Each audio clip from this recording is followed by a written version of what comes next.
Hey YouTube fam, welcome back. If you are new to the channel, my name is Chiquita and this channel is all about lifestyle, fashion, and travel. So 2 videos ago, I announced my life update that I'm moving from Atlanta to New York City, and I am moving because I am starting a new role. Yay, drum roll. Okay, so today this video is going to cover 5 tips or 5 things I have been personally prioritizing. The first one is making know your favorite word. So one of the things I'm learning, boundaries are super important, right? But definitely in this space of managing moving logistics and also just self-care and making sure that I am okay, I will have to say no to a lot of things. I need to make sure that I'm showing up for myself and not taking on other people's problems in this season. Honestly, or any season, you don't need to be taking on other people's problems unless they live in your household. But anyways, neither here nor there. I am being really mindful of overextending myself and allowing others to figure out things for themselves because I don't need any additional stress in my life right now. Moving across country is already a lot. Tip number 2 that I'm prioritizing is self-care despite the life shifts. So I'm making sure that I get my workouts in a week, that I'm working out at least 4 times a week. No, I'll take that back. At least 3 times a week. So I would say well, anywhere between 3 to 5 times a week, I gotta make sure that I'm working out. And I have a Peloton, so I try to get in 2 spin classes a week. And I do enjoy Pilates, so I try to get in at least 2 of those a week as well. And I've been doing tennis lessons on Wednesdays now. So that's been adding up to 5. But yeah, it makes me feel really, really good. It definitely helps me release any type of stressors throughout my day. And I also feel like I have a good balance in my workouts of like high intensity and then like recovery and low impact. So just making sure you're prioritizing your physical health is important, but also diet too. I'm making sure that I'm really not into drinking a whole lot. But even in like getting together with friends, I really have been straying away from like drinking even wine and stuff like that too much. I'm definitely not a hard liquor girly. So but I've just been making sure that diet is right, alcohol intake is low, and that I'm moving my body, and also that I'm resting, that I am getting adequate sleep because I'm not a morning person, so I could be a very grumpy, grumpy girl in the morning without my sleep. Okay, the third one, prioritizing your social calendar properly. Right now, we're in holiday season. My birthday is coming up. There are a lot of other people I know with birthdays coming up or have passed. A lot of Scorpios and Sagittarius around. And so, with that said, and seasonal parties and things like that, I've been making sure that I've been prioritizing who I show up for.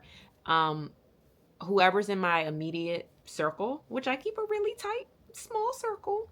But if I can go a month without talking to you and my energy is low, don't expect me to be there. Not in this space in life of me transitioning from moving to Atlanta to New York. Like, I feel like time is definitely a luxury right now almost because 1,000 things are pulling me each way every single day. So prioritizing my social calendar accordingly is really, really important for me right now. I find myself really looking forward to the weekends where I can do nothing, and it has been the best thing ever. And we also in the hibernation season. Like, it's cold outside. I'm really big on hibernating. Like, y'all, don't let nobody. Yeah, sleeping is for when you alive, not for when you dead. Okay, so tip number 4. Tip number 4 will probably ladder into the self care space as well. So, tip number 4 is about medical. So, prioritizing your medical appointments, making sure that you are coming up with transition plans for each of your medical physicians. So, that would be your therapist because a lot of therapists are not licensed across different states.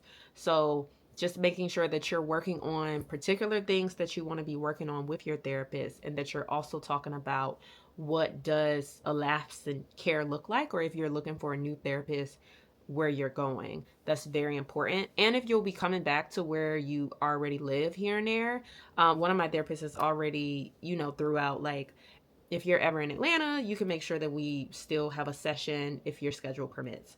But you'll want to make sure that if a therapist is really important to your mental health, that you are thinking about who's going to be your provider when you get to where you're going. And the same applies to other medical spaces as well. So I have an OBGYN. My OBGYN is still in Denver, actually, and I've been in Atlanta for 4 years. But I fly to Denver to see him every year because he specializes in the condition that I have. And so it's really important for me to have an OBGYN that knows what he's doing, he or she is doing in that space. But one thing I have found is that there are a lot of OBGYNs in New York that actually specialize in this space. So I am looking at like, okay, how do I transition OBGYNs finally to where I am living? But with making sure I have no lapse in care there.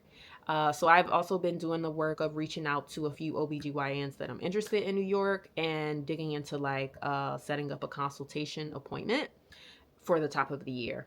And then also folks like a PCP, making sure that you get your blood work done before the end of the year. A lot of things, if you have not seen your dentist before the year's out, make sure you see your dentist. If you have 2 to 3 cleanings a year, make sure you get them all in. It's really important. I do feel like I have 1 to 2 medical appointments every week lately. I just had to shift one this week because I just was so tired. I didn't have capacity. It's also very important to make sure that you get these appointments in. Tip number 5 is starting to think about things that you can part with. I've already started doing a purge of my closet. I feel like that's just a standard, thinking about the things that you have not worn in the past year. And when you look at those things, if they don't bring you joy, you can live without them. Get rid of them. So I have about 3 hefty bags of stuff to give away. No, I think 4. And also things that I want to keep, but I just won't have space for in the apartment that I'm moving to. Because again, I live in a townhome, a little over 1,500 square feet. I'm moving to an apartment, which I am seeing is going to be somewhere between 900 and 1,000 square feet. I'm thinking about what are things that are sentimental to me that can go in storage that I don't absolutely need to see every single day. So I've been working through that as well. And even today, I had an appointment with the moving company that's going to be packing up my stuff and moving it. And they did a assessment of the house, and we kind of checked off the things that I want to take, things that I don't. And then they're going to do an evaluation of the estimated weight of the things I want to take. But I have to figure out what I'm going to do with all the stuff that is not going. So thinking about those things so that you're not trying to scramble and figure it out at the last minute before moving day. Those are 5 tips, things that I'm focusing on right now. More will probably come up, but I think these things are also going to be consistent until moving day and even probably a little bit beyond, especially the medical stuff. If you have any thoughts, any suggestions, any tips of your own, make sure to leave them in the comment box below. Also, make sure to like and subscribe this video so that you can see more content like this, and I will see y'all on the next one.